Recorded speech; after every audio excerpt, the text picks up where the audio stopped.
Today, the people were murdered.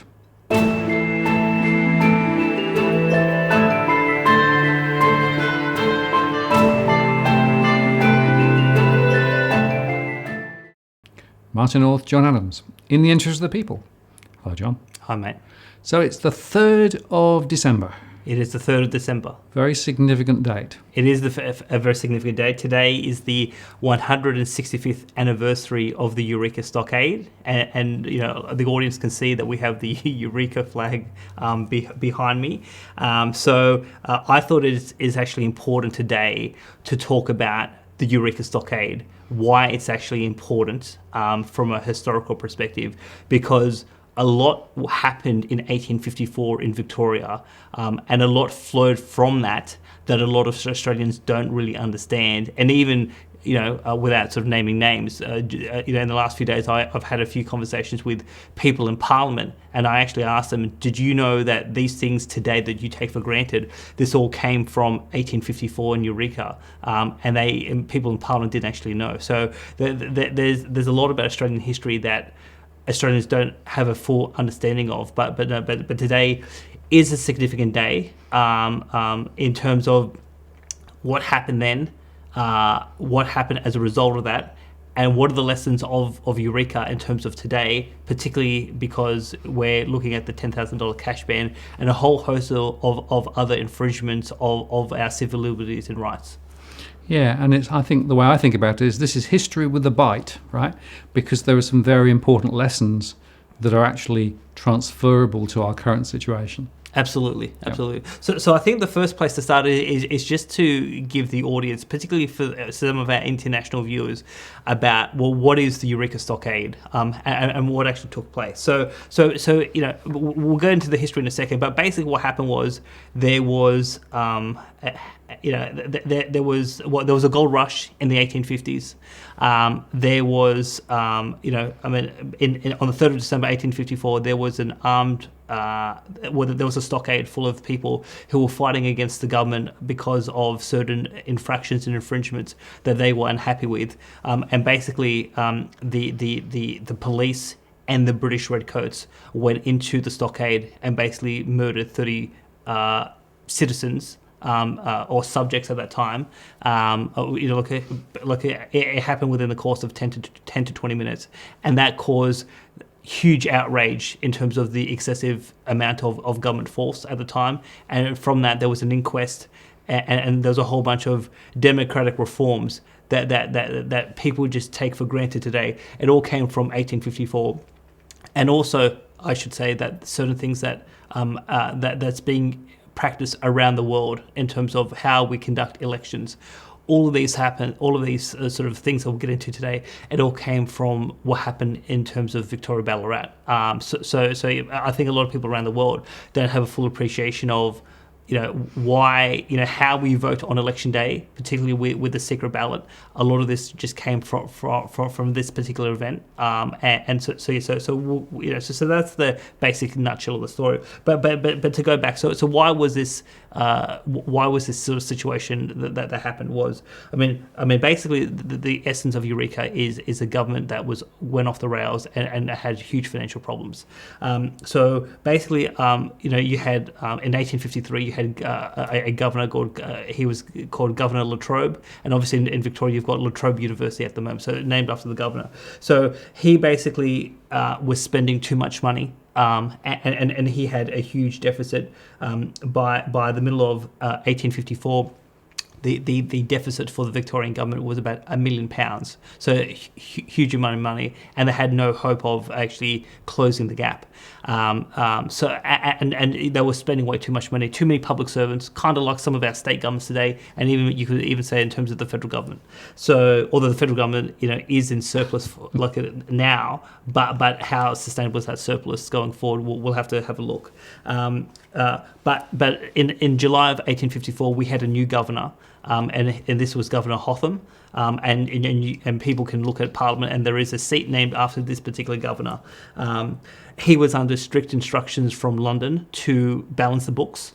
and basically one of the first things he did was to assemble all the accountants and tax people and the economists, and basically figure out, well, why do we have such a huge deficit, and basically, what they realised was there was a huge shortfall in terms of tax revenue, in terms of what they were forecasting compared to what they were actually delivering. So kind of like what Wayne Swan a few years ago said, I'm going to announce 4 years of surpluses. Well, surpluses never came because the tax forecasts were completely off, and they were spending way too much money. And under that situation, we just ran these big deficits, whereas in 1854, no, you had to balance the books. So basically, the governor Hotham was, he was willing to sack 1,000 public servants, but he wasn't willing to slash spending. It's like a slash and burn strategy, and basically they had to, his view was that they had to raise more money. Now, in 1853, there was a tax that was imposed on miners in Ballarat and some of the other goldfields, and it was called a license fee. You were not allowed to mine unless if you had a particular license, and you had to pay the license. So it wasn't like a profit tax, it was a cash flow tax. So it doesn't matter how much money you were making, even if you were losing money, you still had to pay the tax. Now, by 1854, Governor Hotham thought that there was huge amounts of tax evasion, and basically his view was that the enforcement mechanism had to be more aggressive on the goldfields in order to raise more money. And basically everyone had to pay the tax. So if you were a miner, you had to pay the tax. If you were not a miner, but you were doing something else on the goldfields, whether you're selling food or selling other services or side services, support services, everyone had to pay the tax to exist in this area around the goldfields. And so now one of the other problems that the Victorian government had was that when the gold rush happened, everyone, particularly from Melbourne, got crazy in terms of wanting to make money, and they all left their traditional posts and they all rushed to the goldfields. So one of the other problems that the Victorian government had was that they, were struggling to get enough people to be police officers in order to, police, all of the state, but also particularly in terms of the in terms of Ballarat, in terms of the goldfields. So one of the things that the government did was to actually provide the police officers with a perverse incentive, and they actually gave them cash bonuses for the number of miners they found without a license. So basically the police officers were paid. So for example, just say you were a miner and I was a police officer. So if I arrested you and you didn't have a license, if your arrest led to a successful conviction and you pay the tax, I would get a cut of the money. And so that was obviously creating a huge incentive for those who were police officers to use very rough tactics on the goldfields. Because they wanted to get more money as police officers, because obviously some of these people wanted to actually be miners and actually try to get money out of the in terms of gold. Now, but the other thing to also notice around 1854 was that, so the gold rush started in 1851, and so by 1854, a lot of the gold that was close to the surface, a lot of that had already been mined out. So basically by 1854 you had to dig deeper to get access to the gold, and because of that, there was more people in 1854 who were not making as much money compared to the early years, because all of that surface gold had been mined out, and therefore the tax was a bigger financial imposition for a lot more people, and that obviously caused a huge set of problems for those in the mining sector. So we've got miners who are finding it harder and harder to pay the taxes. Yes. And the government basically saying pay up, and the police, of course, being incentivised to fine people to pay up. Exactly. Now the other point to make around this was that in 1854, so the Victorian government, the Parliament had two chambers, the Assembly and the Legislative Council. You could only vote in these elections if you owned property.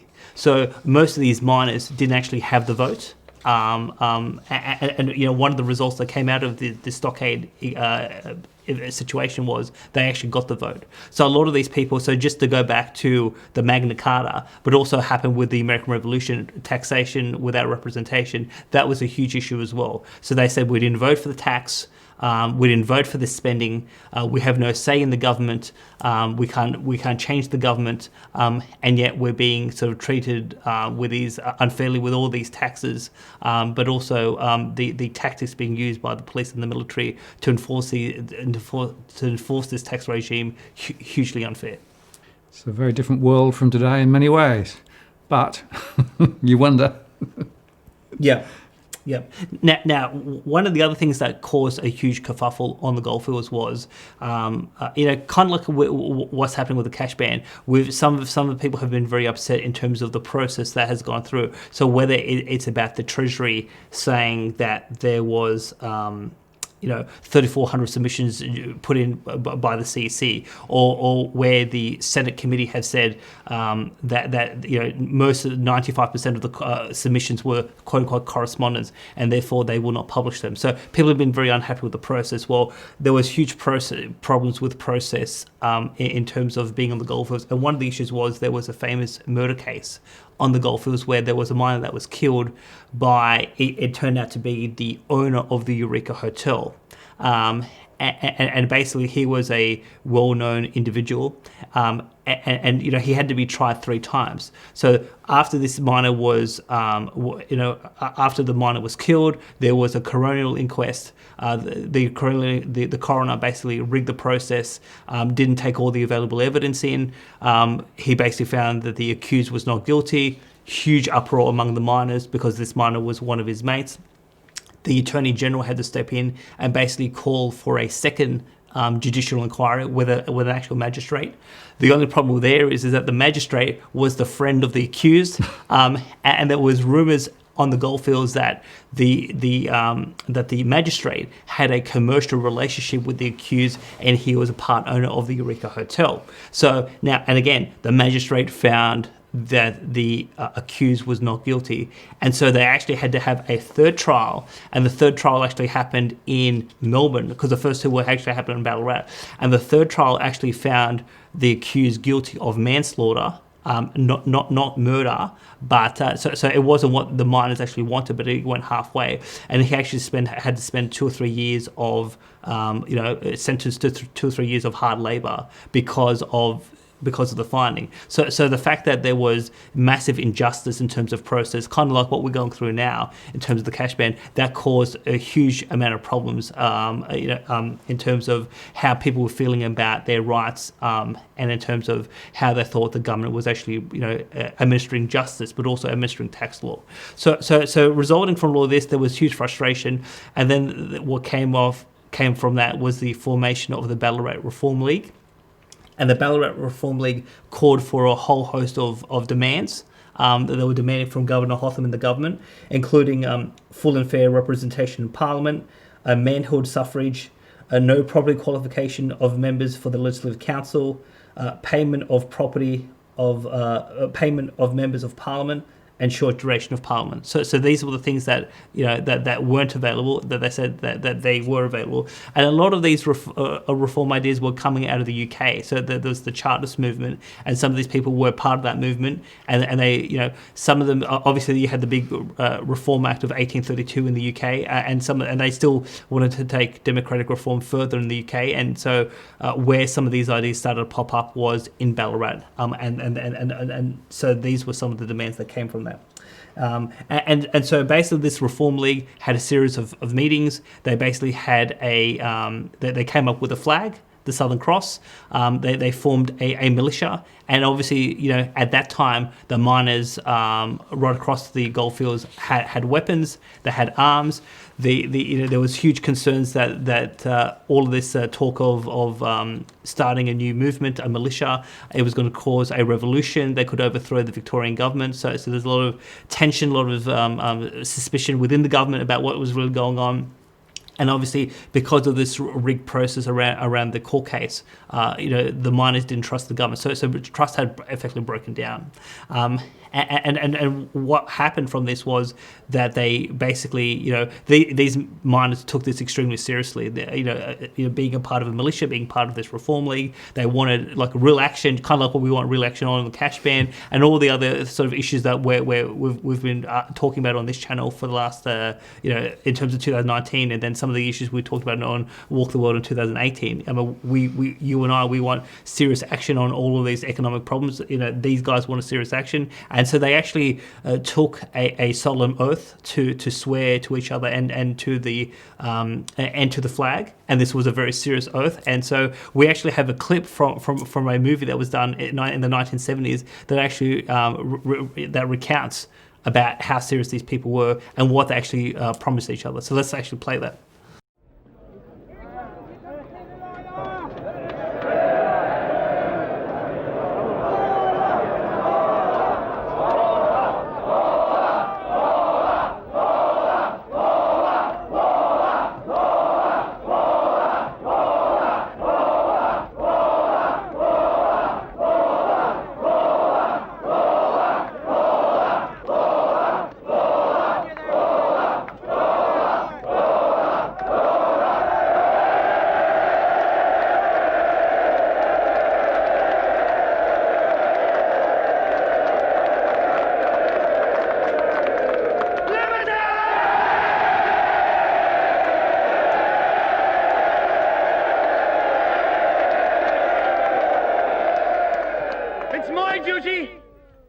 To swear you all in and take with you the oath to be faithful to the Southern Cross.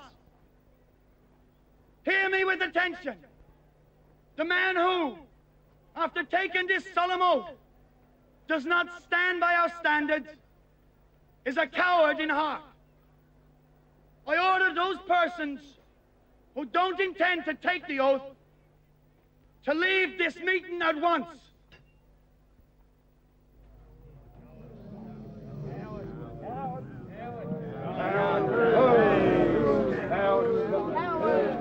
Let all divisions under arms fall in round the flagstaff.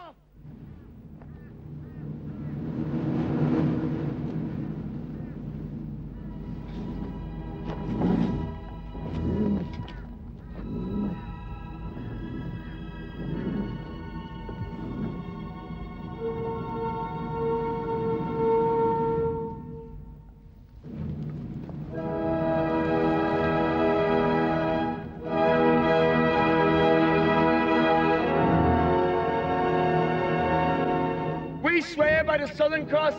We swear by the Southern Cross. To stand truly by each other. To stand truly by each other. And to fight to defend our rights and liberties. And to fight to defend our rights and liberties. Amen.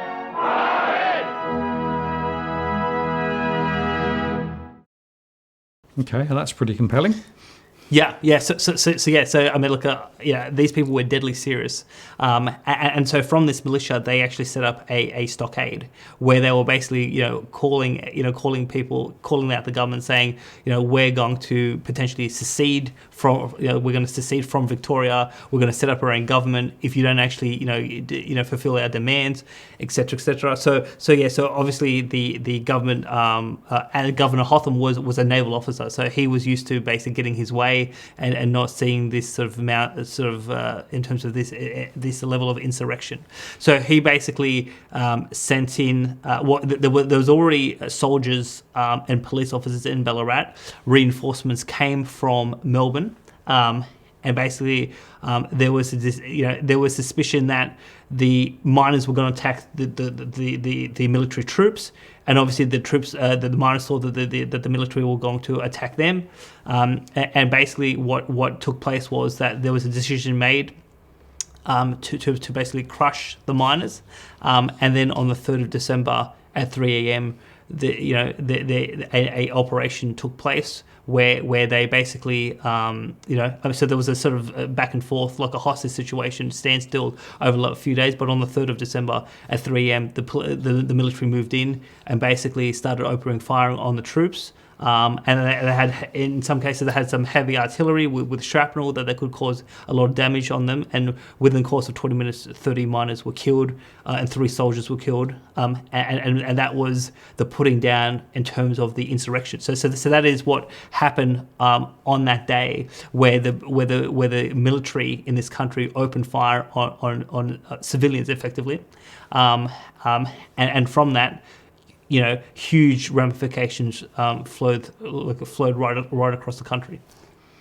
Okay, and I guess they were concerned about the fact that the insurrection in around Ballarat could spread more widely across Victoria, so they were trying to protect it for like the status quo. Exactly. So now the key question is that so what came from in terms of the Eureka Stockade? Well, so there was an inquest into, well, why did the military take all this action? Why is there 30 miners dead? And what came from that was a series of democratic reforms. So these miners didn't die in vain. I mean, their level of devotion to basically pay the ultimate sacrifice. It led to a whole series of reforms, because obviously this was a huge scandal, the fact that 30 miners were killed by the government. And so what came of that was, so in 1857, there was universal male suffrage that was put in place, whereas basically all males above the age of 21 could vote for the assembly. Now, the assembly is the lower house. Now, the council, in order to vote for that, you still had to own property. And the amount was about £100 of freehold land, and that property qualification in Victoria wasn't repealed until the 1950s. So it was that late that if you wanted to vote for the upper house, you actually had to own property in Victoria. But in terms of the lower house, Ballarat led to in 1857 everyone getting the vote if you were above 21 and if you could read and write. But also what happened was there was the introduction of the secret ballot. Now, and we'll get to that in a second. And the other thing I would just say is that in 1859, a law was passed requiring that elections be held every 3 years. So now some of the state governments have changed recently, but if people want to know, particularly in the federal government, why do we have a 3-year tradition? It all comes from what happened in 1854. Now, So what is the secret ballot? So on election day, when individuals go in to vote, basically you go through, you get your how to vote cards, you walk in, you basically go to the staff of the Australian Electoral the Australian Electoral Commission. They basically give you your ballot papers. You go to a booth, you get to privately cast your ballot any way you want, and you go put in the box. Now, that is the secret ballot. And that was created first in Tasmania, and it happened in 1857. But this all happened because of what happened in terms of the Eureka Stockade. So now there were a couple of examples. So in the French Revolution, they had a version of the secret ballot, but the Australian experience was quite unique. So there was a few things that was significant of it. So the first is that there was the use of uniform official ballot papers printed at the public expense. The provision of the ballot papers were provided at the polling place, and there was the use of compartments or other devices to ensure secrecy when marking the ballot paper. So these are the essence of the secret ballot, and in history it's known as the Australian ballot.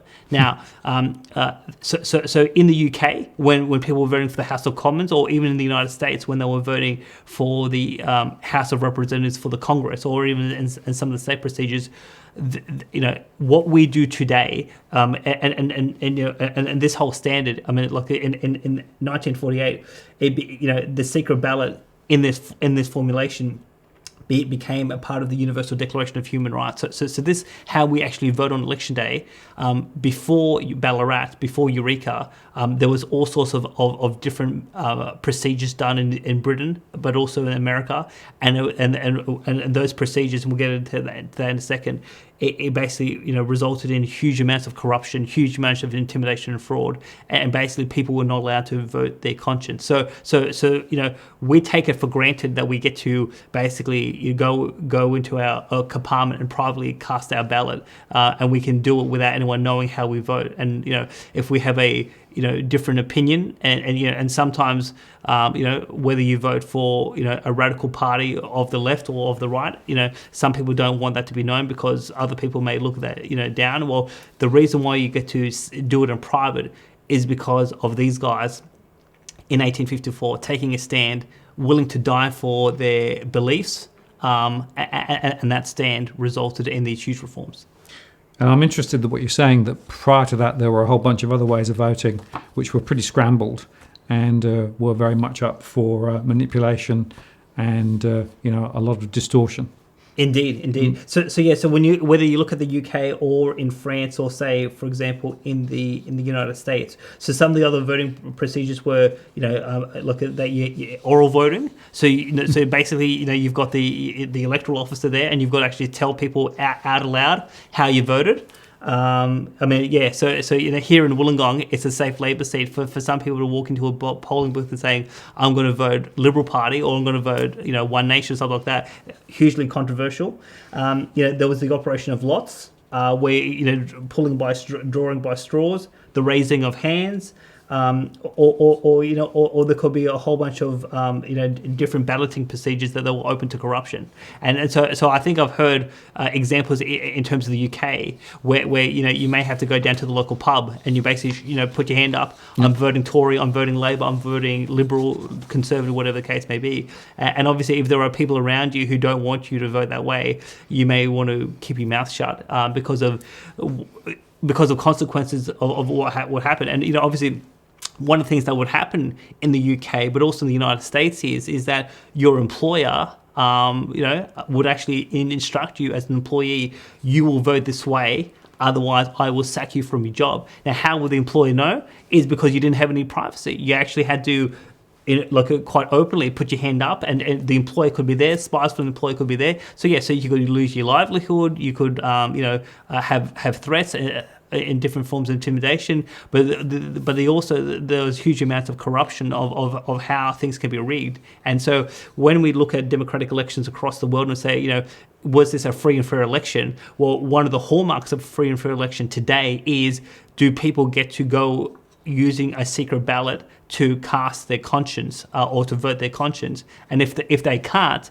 that's not a free and fair election. Well, prior to 1854, the world didn't know this, and it was Ballarat and Eureka that was so seminal in this experience. And this is one of the things that I was telling people in Parliament. Did you know that, and remember, parliamentarians are voted by this procedure. Did you know that this will all happen because of these miners in 1854?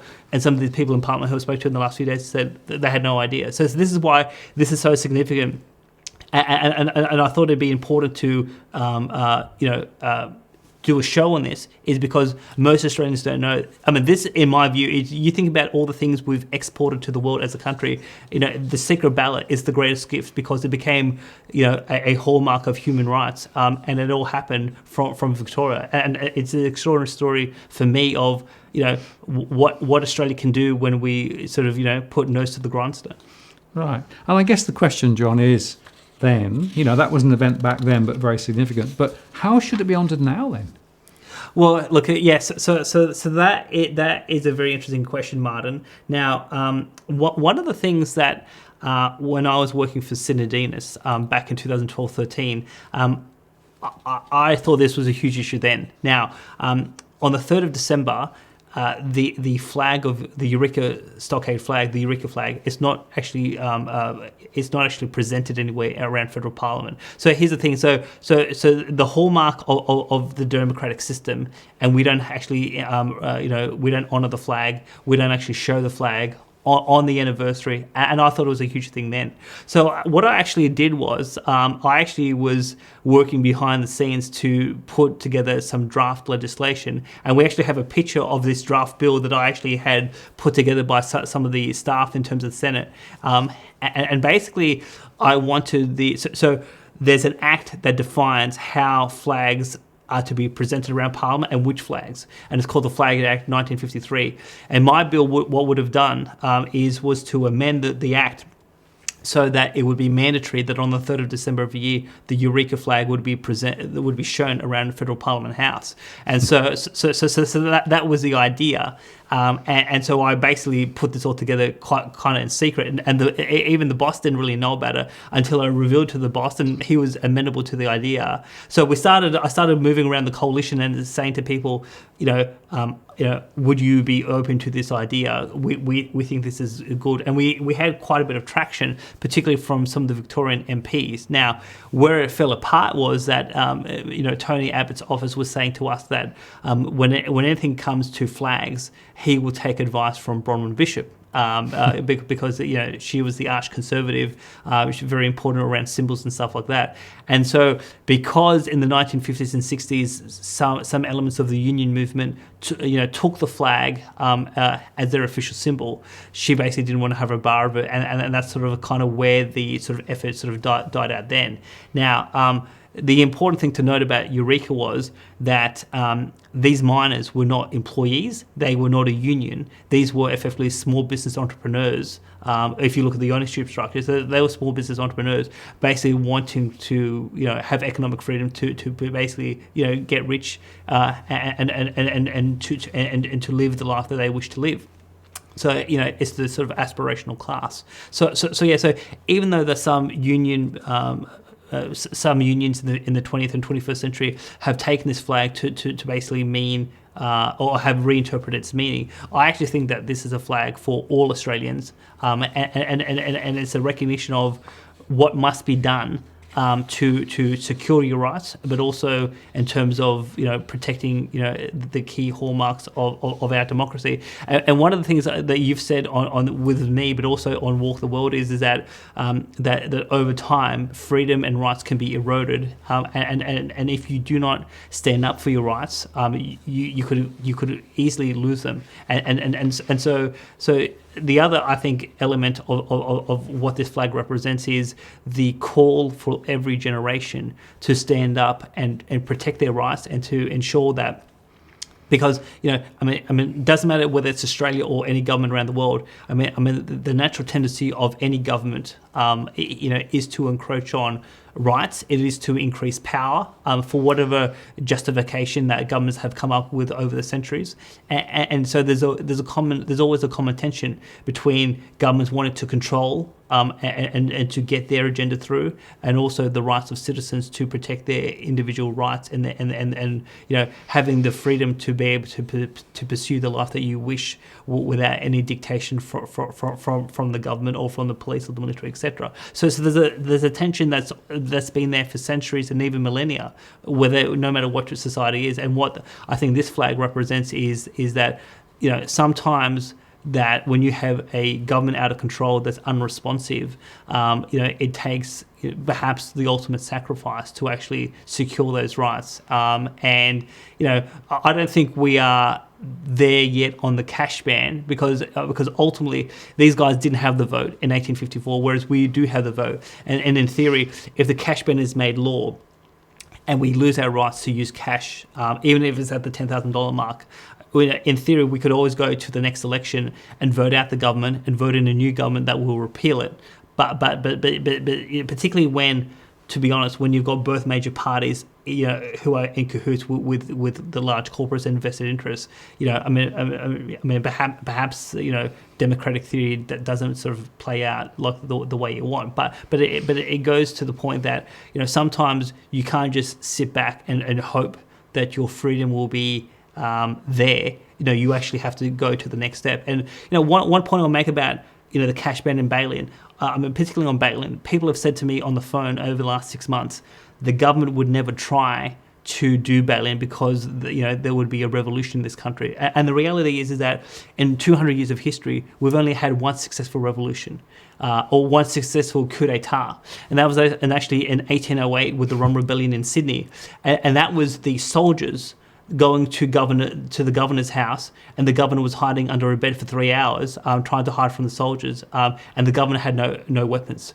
So the only time where there has been an attempt to take on the government using physical force in terms of arms was actually in 1854, and they basically were slaughtered in 20 minutes. So when people say to me the government would never attempt bail-in, the government would never attempt to take our rights because we will fight back, well, The only time when we seriously did fight back, we got slaughtered. Now, some positive things happened from that, but one of the things I think Australians are, I think they're too complacent today in terms of, what does it actually take to secure rights? And I think they're too complacent around, how unresponsive Canberra is, and also how I think some of the policy thinking, and this is one of the things we've tried to do in terms of all of these sort of technical papers, is to break them down to explain to the average citizen about what do these ideas and concepts mean. Because once you get into the detail of negative interest rates, of quantitative easing, I mean these are